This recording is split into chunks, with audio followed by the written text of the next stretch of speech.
La entrevista del Telematutino 11, gente importante a tratar temas importantes. Nos acompaña el licenciado José Rijo Presbot, quien es director de presupuesto, viceministro de Hacienda. Muchísimas gracias, José. Yo sé que tú eres un hombre de los más ocupados y de los más presionados y de los más buscados en estos momentos. Y te agradezco que hayas sacado el tiempo para estar con nosotros. No, para mí siempre es un placer compartir contigo, Ramón, y con Jacqueline. Mucho gusto. Pero como dice, esto no es fácil. No, suponemos que no. José, yo veo que ya está actualizada las cifras del ingreso y el egreso y el balance hasta el mes de abril. Muy bien, no hay déficit, inclusive hay un interesante superávit primario, pero me llama la atención, imagino que eso debe de preocuparle al gobierno, el hecho de que el gasto de capital se haya caído a un nivel del 5% del gasto total y los gastos corrientes son casi un 95%. Eso está originado en el tema de los gastos que ha requerido la pandemia. Bueno, empezamos bien, porque ha habido una crítica al gasto de capital, ¿no? A la reducción o al rezago de la ejecución del gasto de capital, que si bien es cierto que no se registra, sí ha habido una ejecución que, producto de todos los contratos que se encontraron con problemas, para no decir otra cosa. Por ejemplo, en obra pública solo tenemos 60.000 millones de pesos contratados, 60.000, de los cuales ya se habían cubierto unos 23.000 millones de pesos. Esos contratos previamente. Que sí, ya estaban pagados. Previamente contratados. Previamente, eso, porque hay que recordar que cuando llegamos en septiembre, en agosto, tuvimos 45 días para poder elaborar el presupuesto del 2021.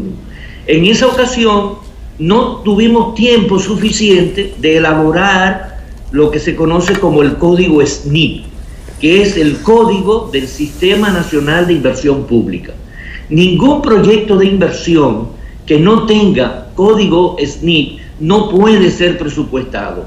Entonces no tuvimos tiempo de elaborar los proyectos y tener todo ese proceso con el Ministerio de Economía, Planificación e Inversión.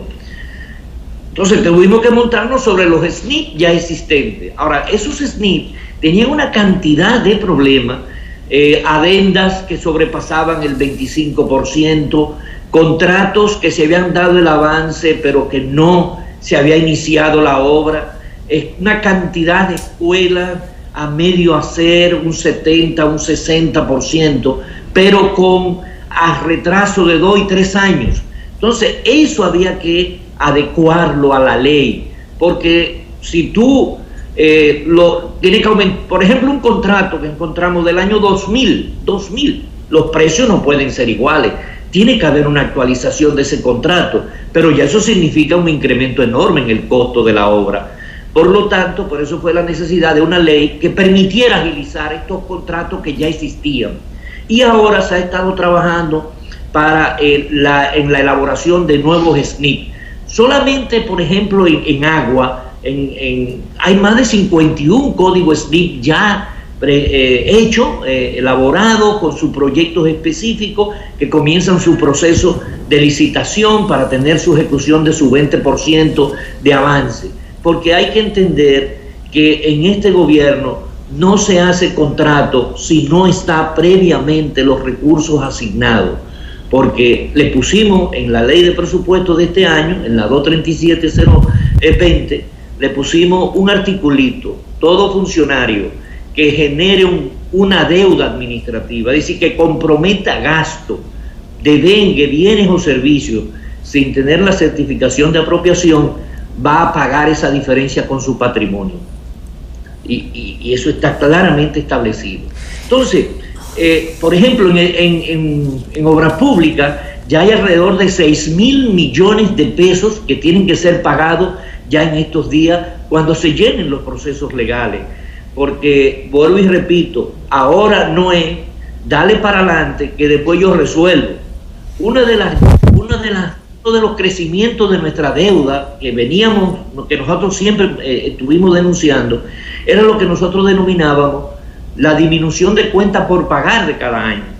En el año 2010, la disminución de cuenta por pagar apenas fueron 174 millones de pesos. En el año 2019, la deuda por pagar fueron 66.000 millones de pesos. Eso es un déficit. Perdón, José, eso es un déficit encubierto. Claro que sí. Cada año se ejecutaban una serie de gastos a la franca, sin presupuesto, mucho, sin la certificación de apropiación, y no se registraba como gasto en el año corriente, sino que se transfería para el año siguiente como disminución de cuenta por pagar, y eso se ponía por debajo de la línea, y eso fue lo que permitió que se pudieran pagar esos 20.900 millones de pesos que nosotros al principio que llegamos denunciamos que se había hecho una operación que no pasó por el sistema de Contraloría, Tesorería, ¿no? Entonces, esa disminución de cuenta por pagar este año son unos 24.000 millones de pesos, que es lo que hemos venido arrastrando. Y vamos a seguir bajando, porque no puede crecer, la deuda no puede crecer producto de ilegalidades. Y esas disminuciones de cuenta por pagar, que el año pasado alcanzaron los 61.000 millones de pesos en el 2020, de los cuales 20.900 se pagaron entre el 31 de julio y el 16 de agosto. Entonces, reducido, por eso es que tal vez el gasto de capital no se ve. Ahora mismo ya todas las escuelas que estaban paradas, que tenían contratos de... Usted recuerda, hubo muchísimos sorteos en el 2013 que no tenían terreno para hacer la escuela. Y esos contratos están ahí con avance de iniciales. Entonces todo eso se ha venido revisando y ha mermado un poco. Ahora bien, ¿qué es inversión? ¿Qué es inversión? Cuando nosotros decimos que estamos gastando adicional 39.000 millones de pesos en el Ministerio de Salud, ahí como voy, consecuencia de la pandemia, eso no es una inversión al capital humano. Sí, señor Rijo, justamente esa era mi pregunta, y usted como que se adelantó, decía, supo interpretar. Qué bueno, porque siempre vemos por años que el presupuesto dice una cosa y la ejecución dice otra. Pero en este caso que tenemos una situación tan particular como la crisis sanitaria que estamos viviendo y que cada día demanda más recursos, mi pregunta justamente era de si ya, como ya tenemos un presupuesto, ¿qué manejo se le está dando a la cada vez más alta demanda de recursos para el sector sanitario?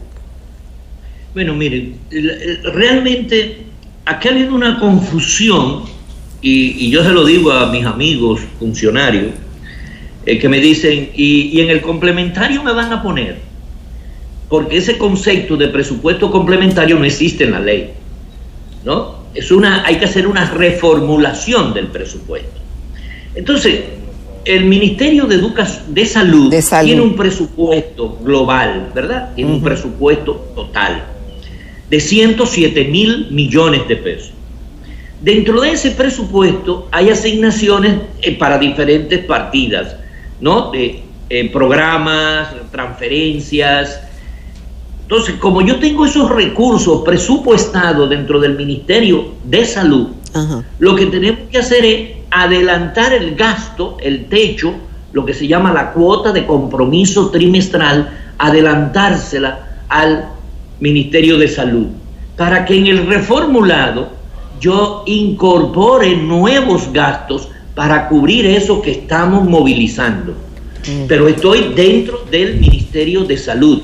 Yo no estoy modificando ahora mismo una partida del Ministerio de Obras Públicas para pasarlo a Salud. No. Estamos utilizando los recursos presupuestados dentro del Ministerio de Salud, que nos va a subir a 39.000 millones de pesos, porque no es solamente la vacuna, que nos representan unos 26.000 millones de pesos, y es bueno que la gente sepa que se ha hecho la previsión para nosotros ahora mismo vamos a disponer de vacunas suficientes para toda la población dominicana, ¿no? Y eso ha sido una decisión del presidente de que costara lo que costara, porque originalmente hicimos un contrato con AstraZeneca que no ha fallado, ¿verdad? Que ya esperamos que comience a regularizarse con 10 millones de vacunas que iban a salir a $4. Y hemos tenido que comprarle a las empresas chinas, indudablemente por las facilidades de exportación que le han dado a esas empresas, pero le estamos comprando a $18. A 18 y $20 salen esas vacunas, es decir, no es un regalo, no es un costo significativo. José, ¿no? perdón, ¿y la Pfizer cuánto cuesta? La Pfizer está costando promedio unos $12, la Pfizer, ¿no? Que ya comienzan a llegar de esas vacunas de Pfizer ahora con más agilidad. Pero no es solamente en salud estamos perdiendo la vacuna. Usted sabe que ha habido un deseo por año de los médicos que tenían pensiones de 7,000, 8,000, 10,000 pesos.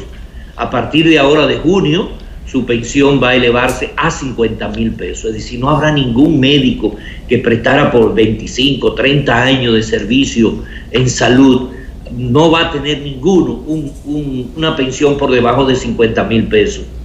Y a partir de ahora del 30 de junio tenemos un incremento salarial para las enfermeras, los bioanalistas, los técnicos en salud y los médicos de un 30%, lo cual nos va a tener un impacto alrededor de 6,000 millones de pesos en lo que resta del año. Y eso tiene un impacto para el año siguiente por más de 12,000, porque es un poquito menos de 12,000 porque son 6 meses. Igualmente todo lo que se está invirtiendo en PROMESE como insumo para la vacuna, porque por el decreto de la presidencia trasladó todas las compras del Ministerio de Salud a PROMESE, que es una dependencia de salud. Entonces ahí los fondos que tenía el Ministerio de Salud para compra de insumos y medicamentos, pues simplemente por una modificación presupuestaria se le transfieren directamente a PROMESE, que depende del Ministerio de Salud. Hay muchas expectativas, señor Rijo, en cuanto a lo que se llama la reformulación del presupuesto del próximo mes de julio y que se ha adelantado por un monto de 107,000 millones de pesos. Una pregunta de un televidente y colaborador del programa. Dice que a la Procuraduría le dieron 4,005 millones de pesos menos, es decir, un 40.19% menos, y que por ley es 1.44. ¿Qué nos puede decir al respecto en momentos en que la salud es importante, que hay tantas cosas importantes, pero también que está en primera línea de lo que la gente quiere que se haga, que es el tema de que el Ministerio Público siga haciendo su trabajo, sus investigaciones y cumpliendo con sus altísimas responsabilidades? Bueno, lo primero es que el amigo tiene que revisar, porque había una partida dentro del presupuesto de la Procuraduría que correspondía a la construcción de cárceles. Como eso no se iba a ejecutar, esa partida indudablemente tuvo que salir. Ahora, el presupuesto de la Procuraduría está compuesto por dos fondos: el Fondo General, que es la transferencia que le hace el gobierno, y el Fondo de Captación Directa. En captación directa nosotros se lo disminuimos, es decir, le previmos menos captación directa en el año 2021 por alrededor de unos 1,000 millones de pesos, y le incrementamos la partida correspondiente al Fondo General para que pudiera llegar hasta 7,000 millones de pesos su presupuesto. ¿Sí? Y esta una forma que vemos es que precisamente la Procuraduría, el nivel de compromiso de ejecución anda en un 49%.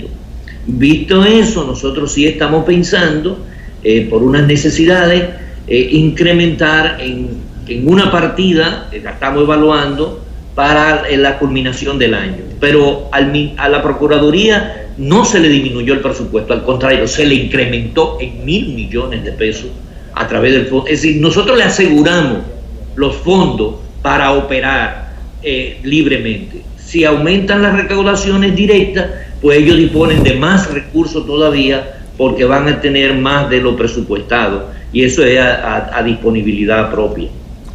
José, yo he visto también que las recaudaciones van muy bien. Por ejemplo, la Dirección General de Impuestos Internos, al mes de abril, de este 2021 recaudó más que en el 2019 y recaudó 157% más que en el año 2020. Claro, en el 2020 la economía estaba paralizada. Aún así, va a ser necesario un presupuesto reformulado del orden de los 107.000 millones.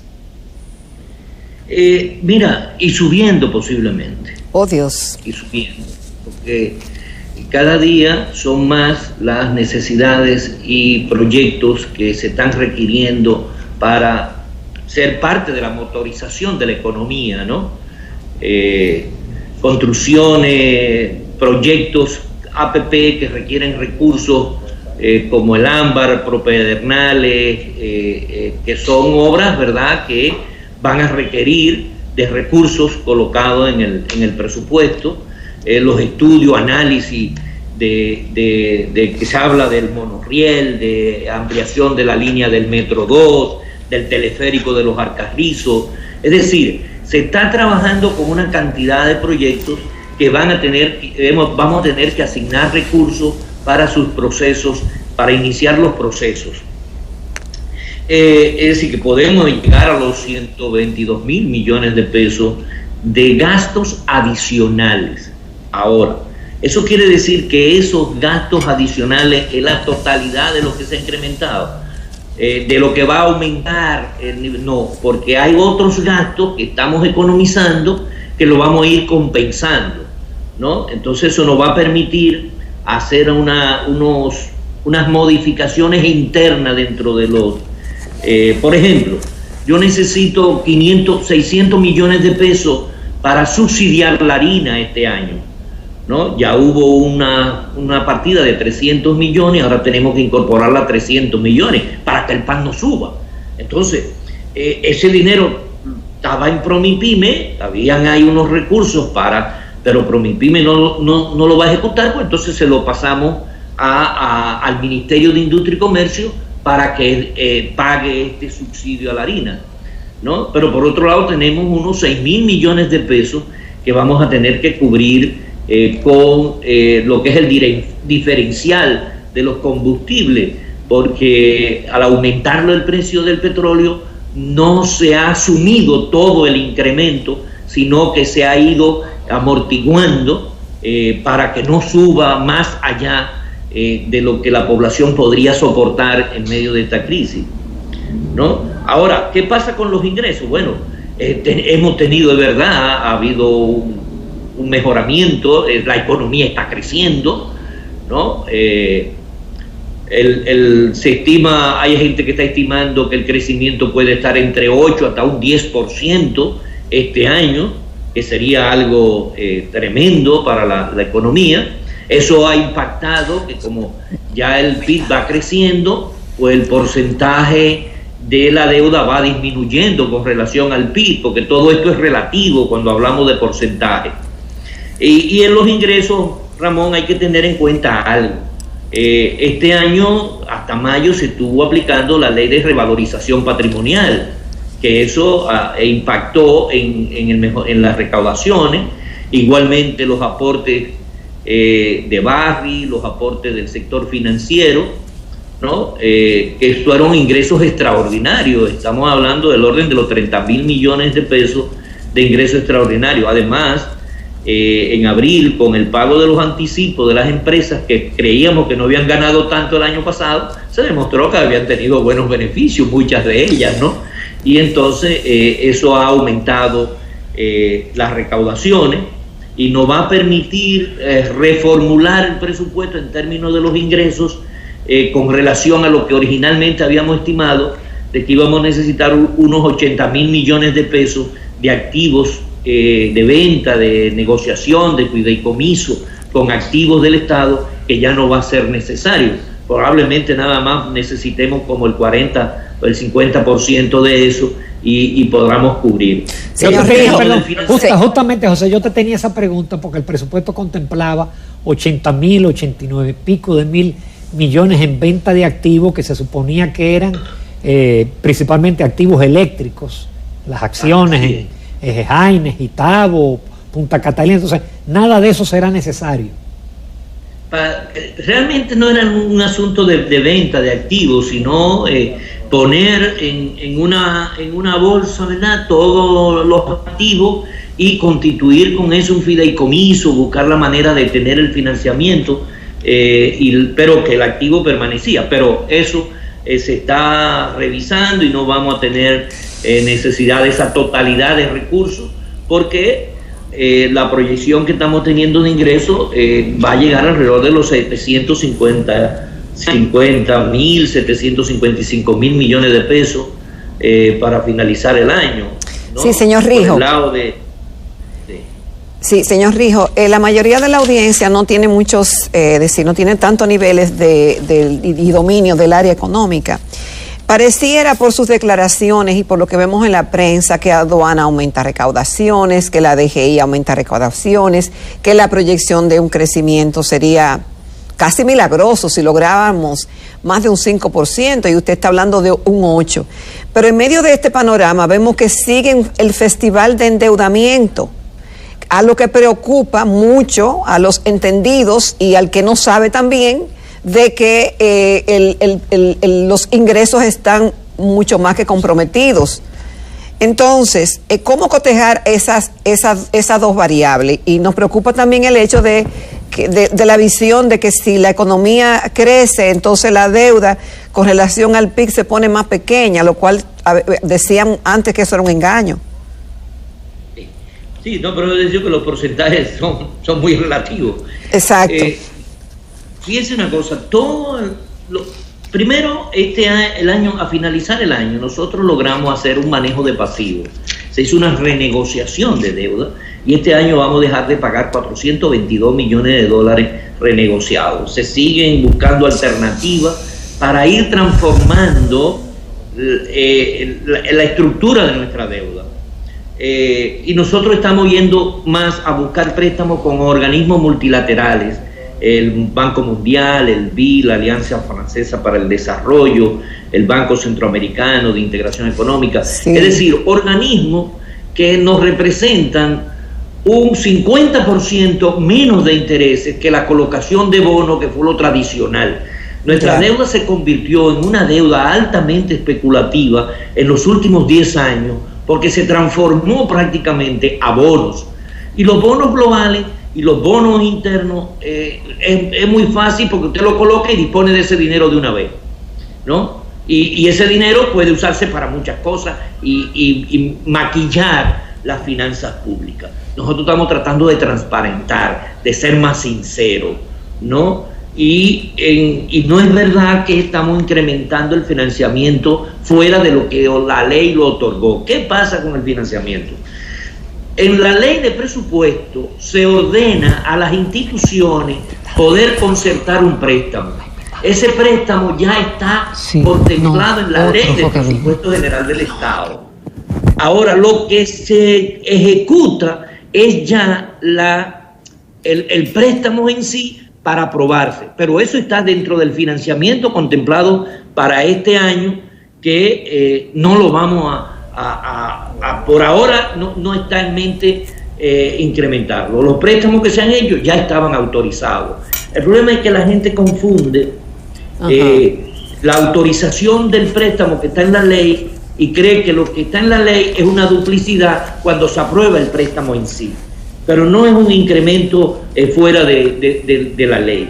Además, cuando analizamos cómo va la deuda, indudablemente que la deuda ha crecido, pero nuestra deuda ha crecido producto de la pandemia. La deuda venía creciendo en promedio por los déficits que tenía el gobierno pasado, que desde el 2008 comenzaron los déficits. Para usted disminuir la deuda, tiene que disminuir el déficit. En la Estrategia Nacional de Desarrollo, e inclusive en la propuesta de campaña del año 2012 de Danilo Medina, decía que al 16 el déficit iba a ser 0, y por lo contrario lo incrementaron y su promedio fue de 3.3% del PIB de deuda, de déficit. Entonces, nosotros presentamos para el año pasado, para este año, un déficit de 3%, ajustando y siendo tratando de que el dinero fuera hacia lo más prioritario: salud, educación, agricultura, desarrollo del turismo y la reactivación económica.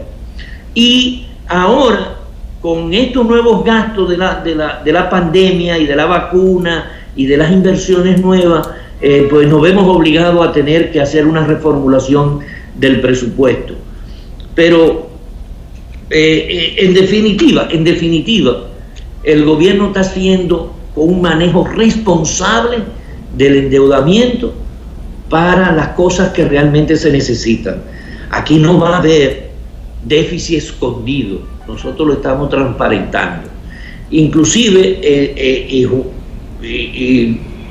Ramón, que es un asiduo visitante, tengo entendido, de la página de DigePress, nosotros por primera vez estamos haciendo informes semanales. Sí, es cierto. Ahora mismo usted puede encontrar el informe al 7 de junio, ¿no? De cuánto ha sido el ingreso, cuánto han sido los gastos, y no solamente una clasificación de ingresos y gastos, sino otro tipo de programas, cuánto se está invirtiendo por programa COVID, en fin, datos semanales que para los analistas puede ser una buena herramienta, además de que nos pueden permitir auxiliarnos y ayudarnos y a decirnos: mira, tenemos en esto esta inversión. Ahora, todas las críticas de baja de inversión de capital es un desconocimiento de los procesos que se está llevando a cabo, o mejor dicho, tal vez una falta de comunicación de nosotros de cuáles son los procesos que estamos llevando y cómo ahora la ejecución se va a registrar en el sistema para verlo en esas hojitas de Excel que no dicen mucho cuando usted no ve el producto. Cuando se ve el producto, entonces usted ve, por ejemplo, en Guanuma tenía un acueducto que tenía 20 años, la gente pidiendo agua, y había un proyecto ahí de presupuesto de 100 millones y se resolvió con 7 millones de pesos, con Wellington Arnaud al frente de. Y así se han resuelto una cantidad de pequeños acueductos, alcantarillado, mejoramiento de los ambientes, de protección de los canales, la reparación de caminos vecinales, que no se ve porque el registro del gasto tiene su proceso. Hay lo que se llama el presupuesto inicial, el vigente, el preventivo, el compromiso, el ejecutado, el pagado, y son todos momentos diferentes que en esta administración tiene que ser bajo estricto cumplimiento de la ley. José Rijo, solamente nos resta agradecer en todo lo que vale tu participación. Vamos a necesitarte más frecuentemente, especialmente cuando haya mayores datos y estemos más cerca de la reformulación. Muchísimas gracias, José Rijo. Para el 1 de julio estamos depositando el reformulado en el Congreso. Gracias, señor Rijo. Bueno, gracias a ustedes. Nos vamos a comercial, amables televidentes, a la recta final del Telematutino 11.